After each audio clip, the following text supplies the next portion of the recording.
പറ്റുമെങ്കിൽ നന്നാവാ നോക്ക്.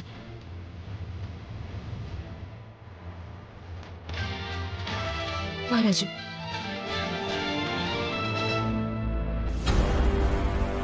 ഇനി എന്തിനാ കിടക്കുന്നേ? ആരെ കാണിക്കാൻ കിടക്കുവാ? എഴുന്നേക്ക് അങ്ങോട്ട്. അല്ല, നീ എന്തിനാ എന്നോട് ചൂടാവുന്നേ? നിന്റെ പറച്ചില് കേട്ടാ തോന്നും എന്റെ അഭിനയം കാരണം പൊളിഞ്ഞതാണെന്ന്. കറക്റ്റ് മീറ്ററിലാ ഞാൻ അഭിനയിച്ചത്. ഇനി നിങ്ങൾ രണ്ടും കൂടി ഇവിടെ കിടന്ന് വഴക്കിടണ്ട. എന്താ ചെയ്യാൻ പറ്റുമെന്ന് ചിന്തിക്ക്. അത് മാത്രമല്ല, അവരവിടെ എത്തുന്നതിന് മുമ്പ് നമുക്ക് അവിടെ എത്തണം. പോയപ്പോ എല്ലാം പോയി. കൂട്ടത്തിൽ 1 ലക്ഷം രൂപയും പോയി. ആരുടെ ബുദ്ധിയാണെങ്കിലും സൂപ്പറായിരുന്നു.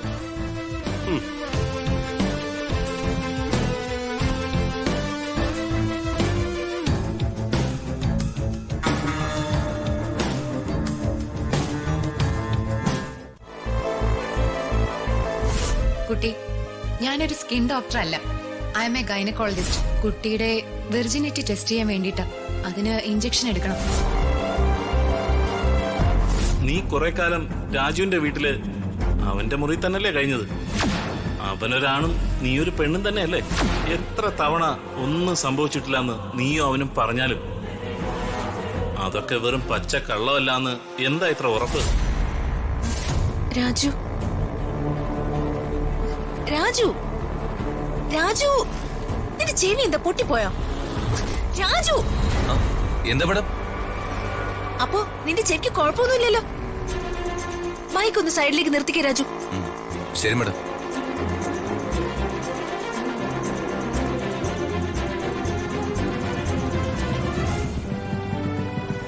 ഇതെന്ന് ലാൻഡ് ചെയ്യാൻ ഇത്ര ബുദ്ധിമുട്ട്? രാജു, ഇത് വിമാനമാണോ പറപ്പിക്കുന്നത്? ബൈക്ക് ഒതുക്കാൻ പറ്റിയ സ്ഥലം വേണ്ടേ മേഡം? എന്താ മേഡം മേഡം എന്താ ഇങ്ങനെ നോക്കുന്ന? കാര്യം എന്താന്ന് വെച്ചാ മേഡം പറ. എനിക്ക് എന്താ സംഭവിക്കുന്നെന്ന് രാജു അറിയുന്നുണ്ടോ? ഞാൻ എങ്ങനെയൊക്കെയാ നാണം കിടന്നെന്ന് രാജു അറിയുന്നുണ്ടോ? മേഡം എന്തൊക്കെയാ പറയുന്ന? എനിക്കൊന്നും മനസ്സിലാവുന്നില്ല. ഒന്നും മനസ്സിലാക്കണ്ട. ഇങ്ങനെ മൊണ്ടനെ പോലെ എന്റെ കൂടെ പ്രൊട്ടക്ഷൻ ആണെന്ന് പറഞ്ഞ് ഇങ്ങനെ വന്നാ മതി. ഒന്നും അറിയണ്ടല്ലോ. അതല്ലേ നിനക്ക് ഇഷ്ടം? ഓ യൂസ്ലെസ് റോഹൻ. എന്നെ ഹോസ്പിറ്റലിൽ കൊണ്ടുപോയത് എന്തിനാണെന്ന് രാജുവിന് അറിയോ? ഇല്ല. എന്നാ അറിഞ്ഞോ?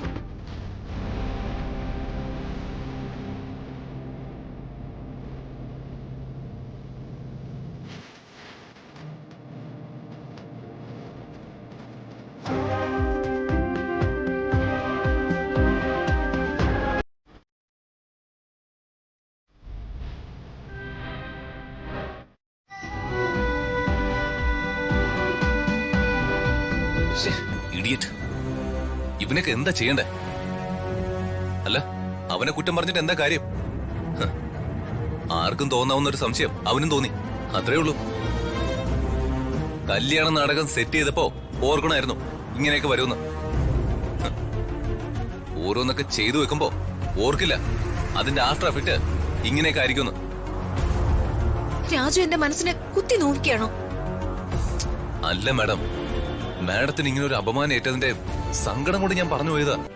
ഇതിപ്പോ ജീവിതകാലം മുഴുവൻ ഈ പഴി ഞാൻ കേൾക്കേണ്ടി വരും. സാരമില്ല, ഞാൻ സഹിച്ചോളാം.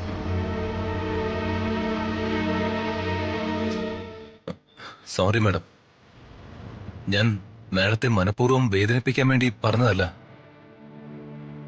മാഡത്തിന്റെ മനസ്സൊന്നും നൊന്താ ആ വേദന അനുഭവിക്കുന്നത് ഞാനാ. രോഹൻ എന്നോട് ചെയ്തതിന് എനിക്ക് വല്ലാത്ത വിഷമമുണ്ടായിരുന്നു. എന്നാ ആ വിഷമെല്ലാം എനിക്കിപ്പോ മാറി. ആശ്വാസായി.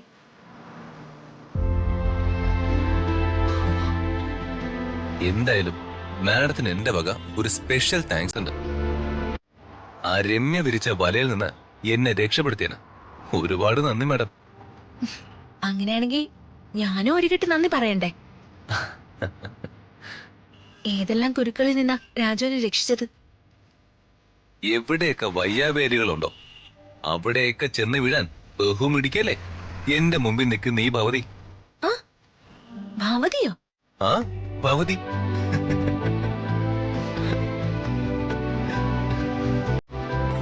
ശരി മാഡം വാ നമുക്ക് പോ. നേരം ഒരുപാടായി. എനിക്ക് നേരെ ഒരുപാടൊന്നും ആയിട്ടില്ല. രാജുനോടൊപ്പം എത്ര നടന്നാലും എനിക്ക് ബോറടിക്കില്ല.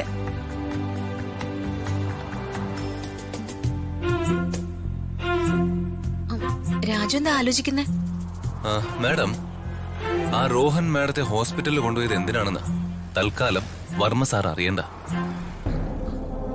സാർ അറിഞ്ഞ അത് വലിയ വിഷമാവും. അവന്റെ മനസ്സിലൊരു അച്ഛനെ അറിയിക്കണ്ടേ രാജു? ആ, അതിനൊരു അവസരം വരും. അപ്പോ അതെടുത്ത് നമുക്ക് അവനെതിരെ പ്രയോഗിക്കാം.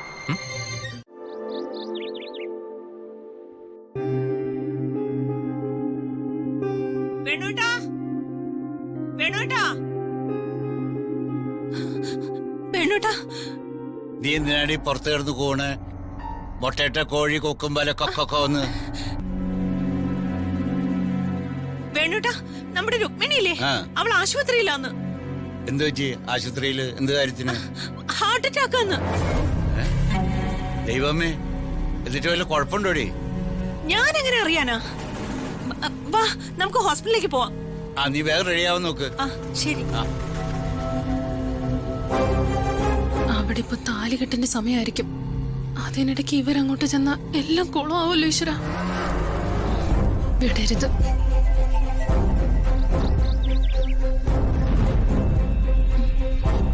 ഇത് കുഴപ്പമാവല്ലോ. എങ്ങനെ തടഞ്ഞേ പറ്റൂ?